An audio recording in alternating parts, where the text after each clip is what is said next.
Hello दोस्तों, स्वागत है आपका अपने YouTube channel study IQ point पर।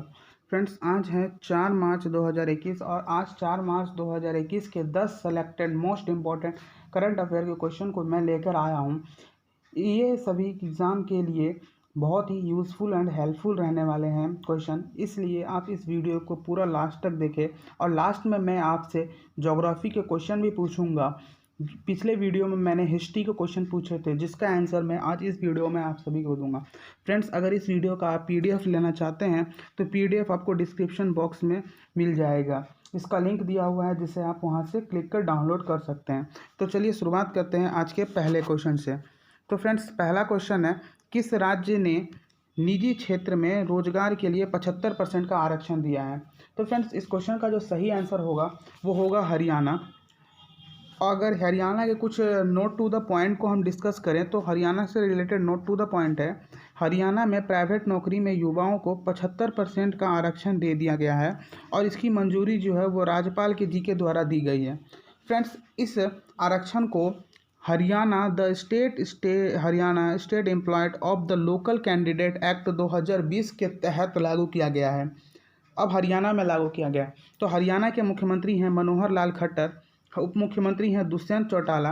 दुष्यंत चौटाला जी को अभी TTFE table tennis federation of India का अध्यक्ष चुना गया है। यह इन्हें दोबारा चुना गया है। राज्यपाल हैं यहाँ के सत्यदेव नारायण आर्य। लोकसभा की 10 सीटें हैं और राज्यसभा की 5 सीटें हैं, जिन्हें आपको याद रखना जरूरी है। तो ये थे हरियाणा से related note to the point, जिसे आप नोट कर सकते हैं। तो देखते हैं अगले क्वेश्चन पे, जो सेकंड रहने वाला है। उससे पहले कुछ अन्य राज्यों के द्वारा ऐसी योजनाएं जो चलाई जा रही है, उसमें मध्य प्रदेश सरकार ने युवाओं को 100% आरक्षण दिया है और झारखंड की सरकार ने 75% आरक्षण दिया है। तो मध्य प्रदेश और झारखंड के बारे में कुछ जान लेते हैं। मध्य प्रदेश के मुख्यमंत्री का नाम है शिवराज सिंह चौहान। यहाँ के राज्यपाल हैं आनंदीबेन पटेल और राज्यसभा की 11 सीटें हैं और लोकसभा की 29 सीटें हैं, जिसे आपको याद रखना है। ये है मध्य प्रदेश से इंपॉर्टेंट फैक्ट। अब झारखंड की बात करें तो झारखंड के मुख्यमंत्री हैं हेमंत सोरेन। यहाँ के राज्यपाल का नाम है द्रौपदी मुर्मू। राज्यसभा की कुल 6 सीटें हैं और लोकसभा की कुल 14 सीटें हैं। तो ये थे कुछ नोट टू द पॉइंट अन्य राज्यों से, जिसे आप नोट करें। देखते हैं अपने सेकंड क्वेश्चन को। तो फ्रेंड्स, सेकंड क्वेश्चन है, भारत का पहला खिलौना क्लस्टर किस राज्य में स्थापित किया जा रहा है? तो फ्रेंड्स, ये जो इसका जो सही आंसर रहने वाला है वो कर्नाटक रहेगा। कर्नाटक में भारत का पहला खिलौना क्लस्टर स्थापित किया जा रहा है। तो कर्नाटक से related note to the point को देख लेते हैं। तो कर्नाटक से related note to the point है, कर्नाटक के कोप्पल में 500 मिलियन अमेरिकी डॉलर के निवेश से 400 एकड़ की ज़मीन पर भारत का पहला खिलौना क्लस्टर बनाया जाएगा। तो फ्रेंड्स, अगर ये कर्नाटक में बनाया जाएगा तो कर्नाटक से रिलेटेड कुछ फैक्ट को देखते हैं। कर्नाटक के मुख्यमंत्री का नाम है VS येदियुरप्पा। कर्नाटक के राज्यपाल हैं वजुभाई वाला। कर्नाटक में लोकसभा की कुल 28 सीटें हैं और राज्यसभा की कुल 12 सीटें हैं। तो ये हैं कर्नाटक से रिलेटेड।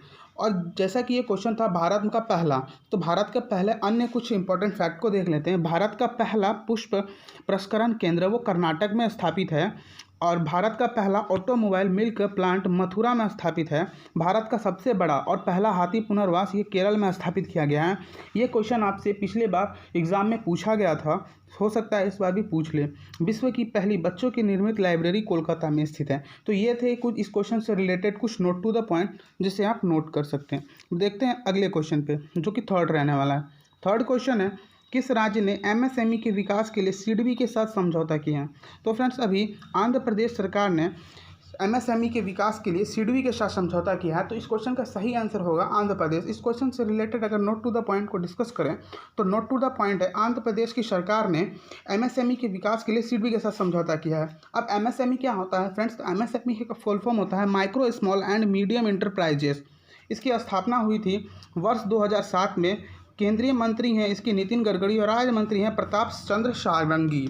अब फ्रेंड्स, ये तो MSME की बात है। अब सिडबी की बात करें तो सिडबी का फुल फॉर्म है small industries development bank of India, जिसकी स्थापना हुई थी 2 अप्रैल 1990 को। और यह IDBI बैंक, इंडियन बैंक का जिसका फुल फॉर्म होता है भारतीय औद्योगिक विकास बैंक का सहायक बैंक के रूप में इसकी स्थापित किया गया था। अब ये आंध्र प्रदेश में स्थापित हो। आंध्र प्रदेश के बारे में कुछ देखते हैं। आंध्र प्रदेश के मुख्यमंत्री का नाम है जगन मोहन रेड्डी और यहाँ के राज्यपाल हैं विश्वभूषण हरिश्चंद्र।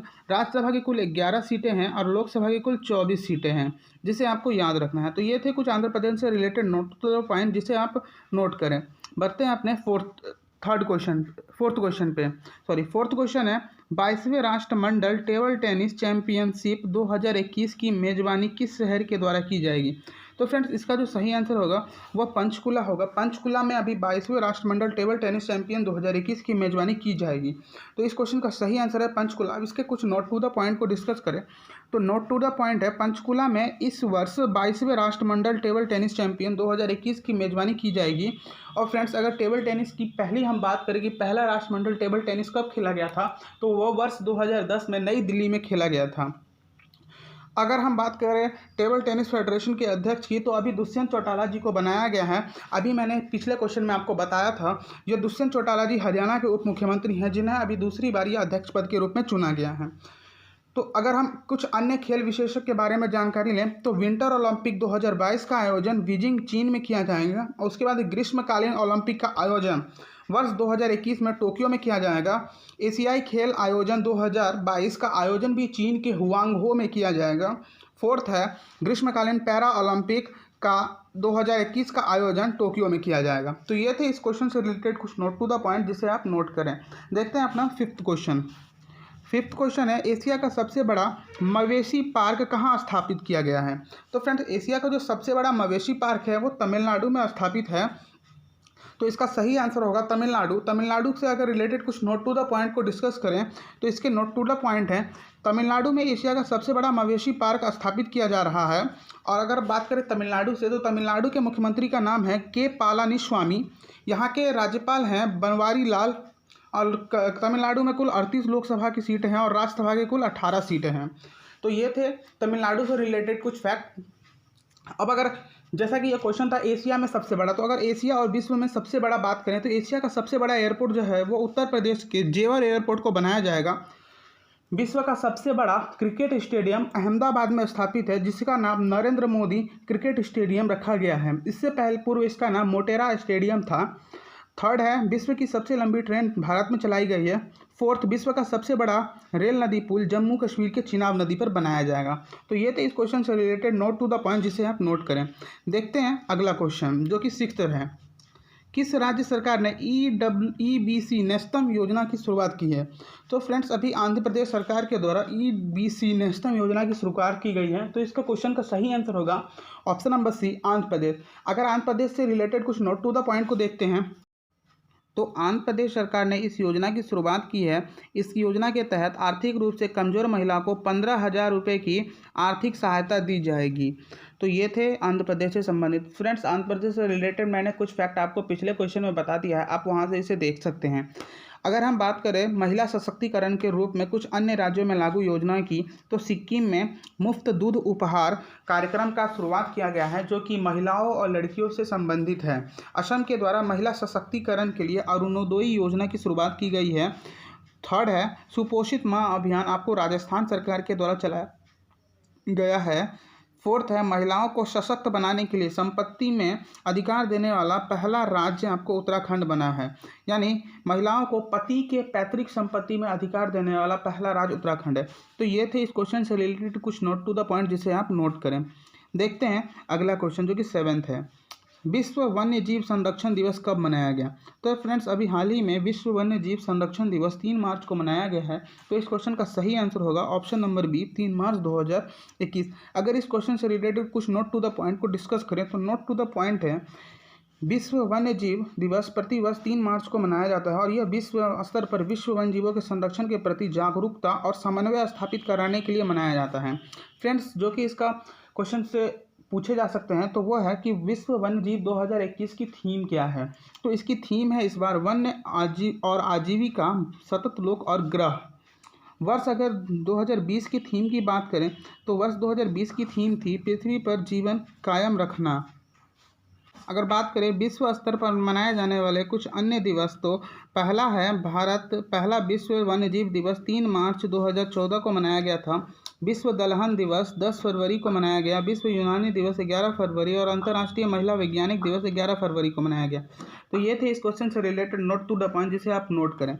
तो देखते हैं अपना अगला क्वेश्चन, जो कि 8 नंबर है। नागरिक लेखा दिवस कब मनाया गया? तो फ्रेंड्स, नागरिक लेखा दिवस अभी 1 मार्च को मनाया गया है। तो इस क्वेश्चन का सही आंसर होगा ऑप्शन नंबर ए, 1 मार्च। तो इस क्वेश्चन से रिलेटेड कुछ नोट टू द पॉइंट को देखते हैं। तो नोट टू द पॉइंट है 45वां नागरिक एवं लेखा दिवस 1 मार्च 2021 को मनाया गया। यह पहली बार वर्चुअल तरीके से मनाया गया था। फ्रेंड्स, इसकी जो शुरुआत हुई थी वो 1 मार्च 1976 को केंद्रीय लेखा विभाग के विभागीकरण के रूप में हुई थी और इसी के याद में यह दिवस मनाया जाता है। तो अब राष्ट्रीय स्तर पर मनाए जाने वाले कुछ महत्वपूर्ण दिवस के बारे में जान लेते हैं। तो राष्ट्रीय स्तर पर मनाए जाने वाले कुछ महत्वपूर्ण दिवस हैं। केंद्रीय उत्पाद शुल्क दिवस 24 फरवरी को मनाया जाता है। राष्ट्रीय प्रोटीन दिवस 27 फरवरी को मनाया जाता है। राष्ट्रीय वैज्ञानिक दिवस 28 फरवरी को मनाया जाता है। राष्ट्रीय महिला 13 फरवरी को मनाया जाता है। तो ये थे इस क्वेश्चन से रिलेटेड कुछ नोट टू द पॉइंट, जिसे आप नोट करें। देखते हैं अपना नेक्स्ट क्वेश्चन, जो कि 9th नंबर है। भारतीय फुटबॉल महिला लीग 2020-21 की मेजबानी कहाँ की जाएगी? तो फ्रेंड्स, अभी ये जो है उड़ीसा में की जाएगी। तो इस क्वेश्चन का सही आंसर होगा उड़ीसा।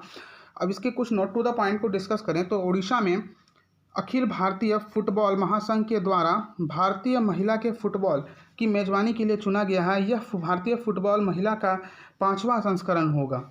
अब अखिल भारतीय फुटबॉल महासंघ की स्थापना 23 जून 1937 को हुई थी और इसके अध्यक्ष वर्तमान में है प्रफुल्ल चटेल। मुख्यालय है इसकी नई दिल्ली। तो यह है अखिल भारतीय फुटबॉल संघ से कुछ रिलेटेड फैक्ट। अगर हम बात करें अन्य खेल से, तो अन्य खेल है भारत महिला एशिया कप 2022 की मेजबानी करेगा और फीफा अंडर 17 महिला विश्व कप 2022 की मेजबानी भी भारत के द्वारा की जाएगी। तो ये थे इस क्वेश्चन से रिलेटेड कुछ नोट टू द पॉइंट। तो नेक्स्ट क्वेश्चन देखते हैं, 10th रहने वाला और ये आज का हमारा लास्ट क्वेश्चन रहने वाला है। भारतीय वायुसेना ने पहली बार किस युद्ध अभ्यास में भाग लिया? तो इस क्वेश्चन का सही आंसर होगा ऑप्शन ए, डेजर्ट फ्लैग युद्ध, जो कि अगर इस क्वेश्चन से रिलेटेड अगर हम नोट टू द पॉइंट को देखें तो नोट टू द पॉइंट है डेजर्ट फ्लैग युद्ध अभ्यास संयुक्त अरब अमीरात का 1 वर्षीय युद्ध अभ्यास है, यानी वह प्रत्येक वर्ष इस युद्ध अभ्यास को करता है, जो कि अल दफरा एयरबेस पर आयोजित किया जाएगा। फ्रेंड्स, इस युद्ध अभ्यास की शुरुआत 3 मार्च से लेकर 27 मार्च तक की जाएगी। अगर हम बात करें इस युद्धाभ्यास में कुल देश जो सम्मिलित हुए हैं तो उनकी संख्या 8 है, जो कि संयुक्त अरब अमीरात, संयुक्त राज्य अमेरिका, फ्रांस, सऊदी अरब, दक्षिण कोरिया और बहरीन तथा भारत की वायुसेना इसमें शामिल होगी। अब भारत, तो ये थे इस कुछ नोट टू द पॉइंट। अब भारत जो कुछ अन्य युद्ध में शामिल हुआ है उससे रिलेटेड कुछ देख लेते हैं। तो भारत का शामिल अन्य युद्ध में भारत नौसेना ने इंडोनेशिया के नौसेना के साथ 28 फरवरी को पासेक युद्ध अभ्यास में भाग लिया है। दूसरा है भारत अमेरिका के बीच युद्ध अभ्यास 20, जो कि इस युद्ध अभ्यास का नाम है युद्ध अभ्यास 20 की शुरुआत 8 फरवरी को की गई थी, जो कि 27 फरवरी तक आयोजित रहेगा। तो ये था इस क्वेश्चन का नोट टू द पॉइंट, जिसे आप नोट करें। फ्रेंड्स, अगर ये वीडियो आपको पसंद आया तो इसे आप शेयर, लाइक और चैनल को सब्सक्राइब जरूर करें। जैसा कि मैंने बताया था कि मैं हिस्ट्री के कुछ क्वेश्चन जो मैंने कल पूछे थे उसका आंसर मैं बताऊंगा। तो पहला क्वेश्चन था एशिया का ज्योतिपुंज किसे कहा जाता है? तो फ्रेंड्स, इसके लिए आपको 4 ऑप्शन मिले थे। ऑप्शन ए था Gautam Buddha, option B Mahavir, option C Ashok, option D Harshvardhan. तो इस क्वेश्चन का जो सही ऑप्शन होगा वो होगा ऑप्शन ए, गौतम बुद्ध।